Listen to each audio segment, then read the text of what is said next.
To set a release condition so students can't access a content module until obtaining 100% on a quiz, first we're going to want to go to the module we don't want them to be able to access until they obtain that 100%. We're going to go up here, and normally there's a area that says restrictions. We'll click on that. It opens up this area. So we have to create what's called a release condition. So we click create. From this menu, we're going to select the type, scroll down, and unfortunately outside of the viewing area, you'll see an area that says quizzes and score on quiz. We'll click on that, and then from there we're going to select the quiz. So select that. In this case, I want them to have a 100%, so we'll make that equal, and then the 100, and then I click on create. And now it tells me that the student must receive equal to 100% on the quiz, test A. Click on update, and that condition now shows up.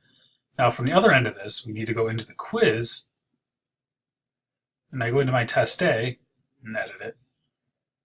And if I go over to the restrictions and, assessment, and if we go ahead and scroll on down, there's this area called attempts. And in this attempts area, we can go ahead and set this to any number we want. If we want the students to get 100%, so like in course overview, we're going to go ahead and select unlimited because we want them to keep trying, and every time they fail, they're reading the question. So in one way or another, the information is still sinking in. We're going to set it to unlimited and hit apply. And then we're going to keep the highest attempt, obviously, and then we go ahead and click on save and close.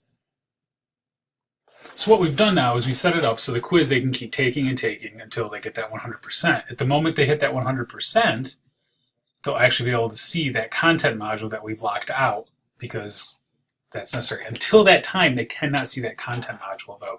So what is important to include here is either with the quiz or in a news item, let it be known to the students that in order to see your week 1 content or your module 1 or whatever you're going to name it, you need to complete this quiz and obtain a 100%. Without that clarity there, you're going to get a lot of emails of students asking why they can't see week 1. And even with that clarity there, you're still going to get 1 or 2. But it's really important that you make a news item that lets them know that the reason they can't see week 1 is they need to complete this quiz and obtain 100%. And I would even suggest putting a link directly in the news item to that quiz. That way they know. All right.